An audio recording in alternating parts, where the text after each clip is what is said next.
Halo guys, welcome back to Gema Movie. Di video kali ini kita akan membahas alur cerita dari film berjudul Paradok yang rilis tahun 2017. Film ini diperankan oleh Tony Jaa, Ka Atung Lam, Woo Yue, Chris Collin dan sederet artis lainnya. Langsung saja kita bahas, jangan lupa subscribe, like dan komen ya guys.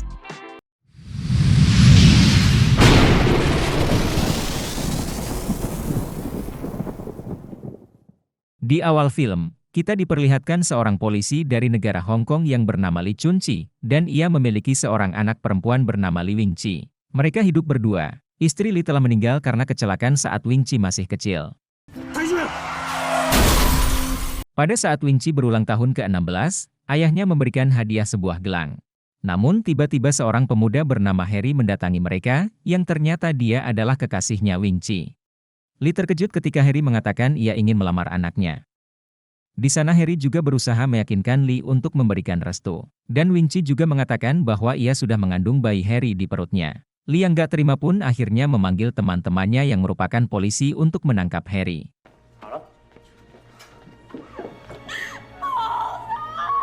Kemudian, Lee membawa Wing Chi ke rumah sakit untuk mengaborsi kandungan Wing Chi.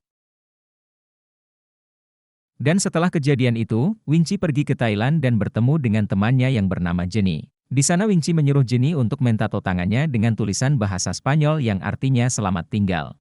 Dan pada saat itu juga, kota yang Wing Chi singgahi akan mengadakan pemilihan wali kota. Dan wali kota saat itu sedang berlatih pidato untuk kampanye dirinya untuk pencalonan periode keduanya. Ia berlatih ditemani dengan ajudannya yang bernama Cheng Hon. Dan saat pidato kampanye akan dimulai, tiba-tiba wali kota itu pingsan karena mengalami gagal jantung. Sedangkan di luar sudah banyak wartawan yang menunggu mulainya acara kampanye. Lalu agar wartawan tidak memberitakan wali kota sakit, wali kota dibawa ke rumah sakit dengan disembunyikan di balik tumpukan kursi supaya wartawan tak melihatnya. Saat di rumah sakit dokter memberitahu bahwa untuk menyelamatkan wali kota hanya bisa dengan cara operasi jantung. Cheng Hon yang membutuhkan jantung manusia pun, kini ia pergi ke suatu tempat pemotongan daging babi. Di sana Cheng Hon memberikan uang kepada Sacha untuk membeli jantung manusia yang masih muda. Ternyata tempat pemotongan daging babi itu hanyalah kamuflase untuk menutupi usaha jual organ manusia.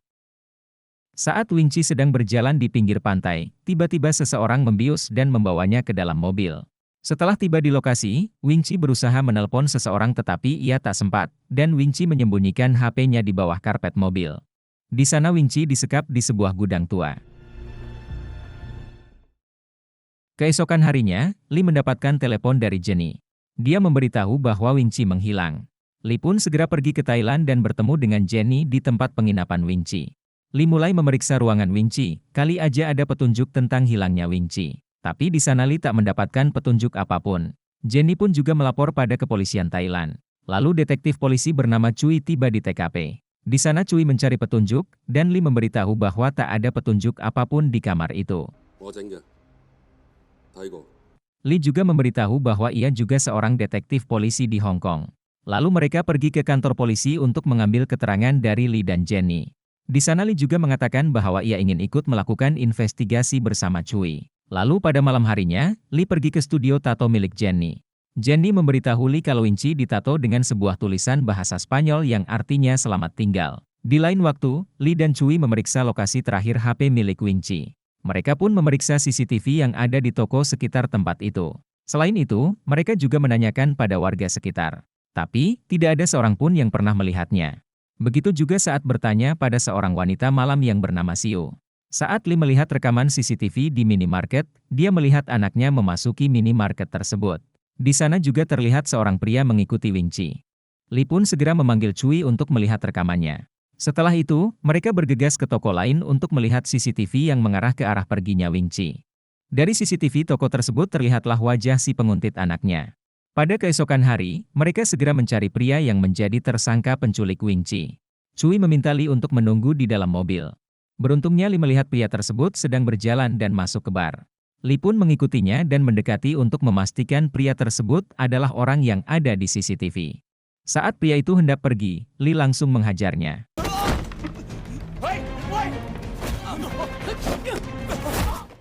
Cui yang melihat Lee sedang bertarung segera mendekat. Dia juga melihat pria yang menjadi target pencarian. Cui langsung mengejar pria tersebut.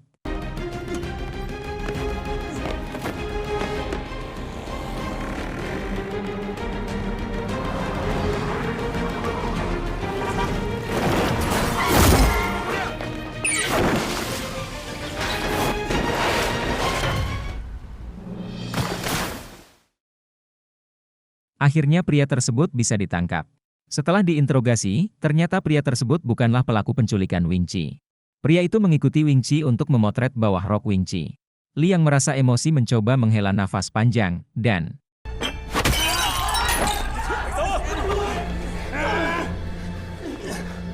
setelah menahan amukan Li, ternyata kalung milik tak terputus. Ia merasakan firasat buruk. Tak memberitahu Cui bahwa Li akan membuatnya dalam bahaya. Tak juga memberikan gelang keberuntungannya kepada Cui. Saat malam hari, Li melihat Ban menyewa Siu yang pernah Li tanyai soal anaknya. Pencarian Li bersama Cui pun berlanjut. Cui mendapatkan telepon dan memberi kabar pada Li bahwa kepolisian menemukan satu mayat di pantai.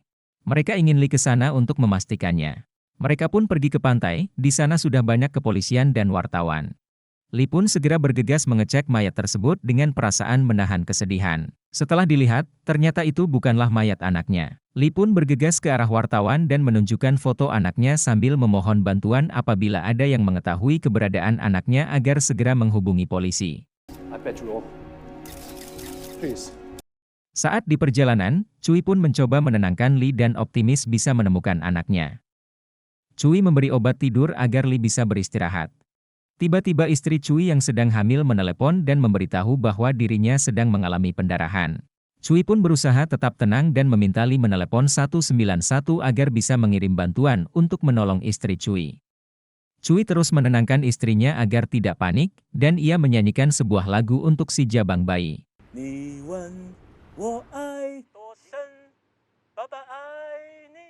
Mereka tiba di rumah sakit. Beruntungnya istri Cui tertangani dengan cepat dan tidak mengalami keguguran. Di tempat wali kota, Cheng Hon telah mengetahui kabar tentang kasus pencarian anak hilang. Dia memberitahu pada kepala kepolisian yang merupakan mertua Cui agar jangan begitu serius menangani kasus hilangnya anak Li. Dia juga mengancam jika tidak menurutinya hal buruk akan terjadi pada anaknya yang sedang hamil. Berita pun terus disiarkan. Seorang supir angkot yang sedang melihat berita itu teringat mobilnya yang memiliki dashcam. Ia merekam sebuah kejadian penculikan saat melewati pantai. Suatu malam, Siu terlihat babak belur. Ia telah dianiaya oleh Ban, selain itu Ban juga tidak membayarnya. Siu melihat Li yang masih mencari informasi mengenai anaknya. Dia pun memberitahu Li kalau dirinya pernah melihat anaknya. Tapi dia meminta bayaran untuk informasi itu. Li yang merasa akan dibohongi pun langsung pergi dan Siu terus mengejarnya. Li pun kembali dan menyuruh dia untuk mengatakannya. Ia memberitahu Li kalau Ban lah yang telah menculik anaknya. Dia melihat kejadian itu saat menaiki angkot. Li pun mencegat Ban yang akan pergi dan meminta tumpangan untuk pergi ke suatu tempat. Li menunjukkan peta lokasi tujuannya yang merupakan lokasi terjadinya penculikan. Sesampainya di sana, Li berkata seseorang memberitahu bahwa anaknya diculik di situ. Lalu Li menatap Ban dengan tatapan yang tajam tanpa berkata apapun. Ban pun terus bertanya tanpa Li menjawabnya.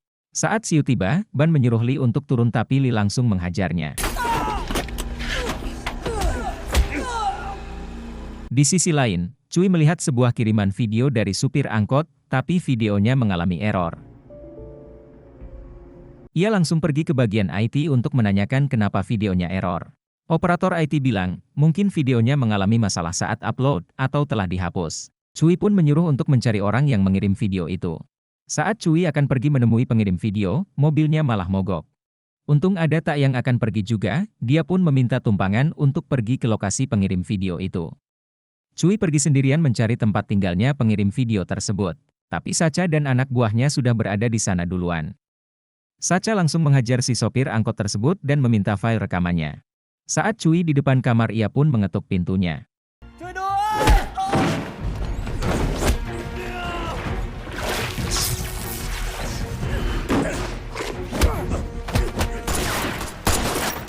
Tak yang masih ada di bawah karena mobilnya mogok mendengar suara tembakan, dia pun segera berlari menuju sumber suara. Saat Sacha akan kabur, ia bertabrakan dengan Tak. Tak melihat Cui sedang bertarung dan Tak langsung membantunya.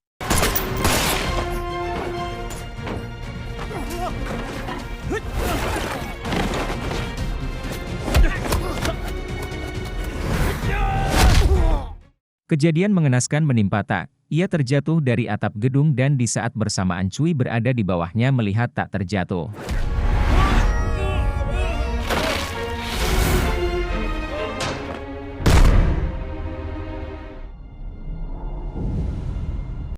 Di tempat wali kota, Cheng Hon memberitahu istri wali kota bahwa dia akan segera dioperasi malam ini. Dan di sisi lain, Lee terus menyiksa Ban karena tidak mau berterus terang. Lee pun membawa sebuah martil, ia menutup matanya dan memukul ke arah Ban. Akhirnya Ban pun membuka mulutnya, ia dibawa oleh Lee menuju gudang terpencil. Ban memberitahu bahwa mereka menjual organ tubuh manusia, dirinya hanya bertugas menangkap dan membawanya ke gudang itu. Di gudang kecil, Cheng Hon sudah membawa Wing Chi pergi menuju tempat Sacha. Saat di pertigaan, Lee mengalami tabrakan dengan Cheng Hon. Mereka hanya diam karena sama-sama membawa seseorang. Dan rombongan Cui yang membawa Tak ke rumah sakit juga melewati jalan tersebut. Kemudian polisi tiba dan melihat seseorang terluka bersama Lee. Lee pun langsung menancapkan gas dan polisi langsung mengejarnya. Cheng Hon pun pergi dengan tenang. Sesampainya di rumah terpencil, Ban sudah tak sadarkan diri. Lee mulai memeriksa ke dalam tapi dia sudah terlambat, dia hanya menemukan gelang Wing Chi. Saat Lee hendak keluar, polisi sudah berada di luar dan akan menangkap Lee. Tapi Lee memberikan perlawanan dan segera kabur ke dalam hutan. Tak yang telah dibawa ke rumah sakit tidak dapat tertolong karena terdapat pendarahan di otaknya. Kemudian seorang polisi memberi kabar pada mertua Cui bahwa polisi telah mengejar sebuah mobil yang dikendarai Lee dan Ban yang tak sadarkan diri. Cui yang mendengar hal itu langsung pergi menuju TKP. Dia diberikan barang bukti HP milik Wing Chi yang ditemukan dalam mobil Ban. Cui pun segera ke rumah sakit untuk menemui Ban yang sedang dirawat, tapi Ban belum sadarkan diri. Lee yang berada di kediaman Siu memeriksa HP milik Ban. Dia mencoba menghubungi nomor dalam histori panggilan untuk mencari tahu penjual organ tubuh. Ternyata nomor itu sudah ada dalam kontak Siu karena pernah jadi pelanggannya. Lee pun memeriksa foto dan memastikan apakah foto orang yang bersama Ban adalah orangnya. Mertua Cui mengunjunginya saat Cui menunggu Ban sadar. Mertuanya mengingatkan kembali bahwa Cui sudah punya janji bertemu dengan istrinya. Mereka pun pergi ke restoran dan mertuanya memberi saran nama untuk cucunya.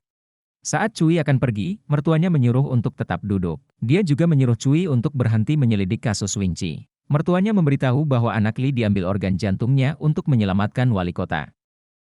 Setelah itu, Cheng Hon memerintahkan mertua Cui untuk membunuh Sacha. Kepolisian pun membuat rencana operasi penyergapan ke perusahaan milik Sacha. Di sana ada sekitar 30-50 orang dan jika ada yang melakukan perlawanan boleh dibunuh. Akhirnya Cui lah yang diberi perintah untuk memimpin operasi tersebut. Selain itu, Cheng Hon ingin agar Lee mati juga. Ketika semua kepolisian sudah siap di posisinya masing-masing, tiba-tiba Cui melihat Lee masuk dan ia menghentikan operasinya. Satu persatu anak buah Sacha dihajar oleh Lee, kemudian Sacha melihat Lee dalam CCTV dan memberikan ia sebuah permainan untuk mencari dirinya. Tapi Lee terus dihadang oleh anak buahnya.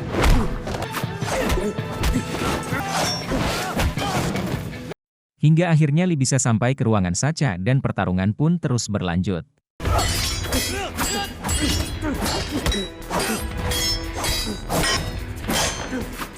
Mertua Cui mengambil alih komando dan segera memulai operasinya. Cui bertanya apakah benar harus membunuh Lee? Dia mengiyakan, dan Cui pun langsung menghajarnya lalu pergi ke dalam membantu Lee. Polisi pun mulai memasuki gedung tersebut dan menembak semua orang. Sacha, Cui dan Lee pergi agar tidak tertembak. Cui memberitahu Lee bahwa mereka mengambil jantung anaknya untuk menyelamatkan wali kota. Lee melihat sebuah ruangan, dengan jalan pincang ia dibantu Cui. Di sana ada jejak darah yang masih baru. Tiba-tiba Sacha menyerang. Cui bertarung dengan Sacha, dan Lee menuju ruangan berikutnya. Lee mengecek sebuah tempat penyimpanan mayat, ternyata di sana ada mayat anaknya. Lee pun langsung berteriak meluapkan emosinya. Saat Sacha akan membunuh Cui, Lee muncul untuk membunuh Sacha. Kemudian mertua Cui datang dan menodongkan pistol pada Lee. Cui langsung menghentikannya tapi mertua Cui memperlihatkan sebuah video yang berisi istrinya sedang dalam bahaya. Lee pun langsung menyuruh untuk membawa dirinya agar istrinya bisa diselamatkan. Saat di perjalanan menuju rumah wali kota, tiba-tiba Lee menarik rem tangan dan memborgol Cui. Lee pun pergi sendirian menuju rumah wali kota. Saat itu cucu wali kota sedang berulang tahun. Dari luar rumah, Lee melihat keluarganya sedang berkumpul. Kemudian Lee menyusup lewat jendela yang ternyata ruangan itu adalah kamar wali kota. Di sana ada perawat yang sedang menunggu, lalu Lee menyekapnya ke dalam ruangan. Lee mendekati wali kota dan mendengarkan detak jantung milik anaknya. Tiba-tiba Cheng Hon datang dan meminta Li untuk berbicara dengannya. Tanpa rasa bersalah, Cheng Hon berkata semua itu kebetulan saja anak Li berada di sana. Saat keluarga wali kota menuju kamarnya, Li langsung menutup pintunya.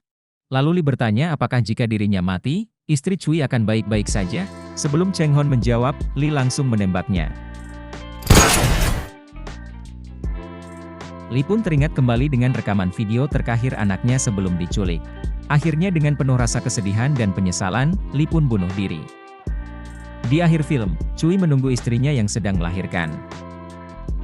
Begitulah akhir dari film ini, keluarga Li berakhir dengan kesedihan dan keluarga Cui berakhir dengan kebahagiaan. Sebagai orang tua kita juga harus memahami anak, agar sikap yang kita ambil tidak menyebabkan anak menjadi bersikap buruk. Cie ileh kayak gue udah jadi orang tua aja so ngasih nasehat. Jodoh mana jodoh? Gue pamit undur diri mau nyari jodoh. See you in next video. Bye.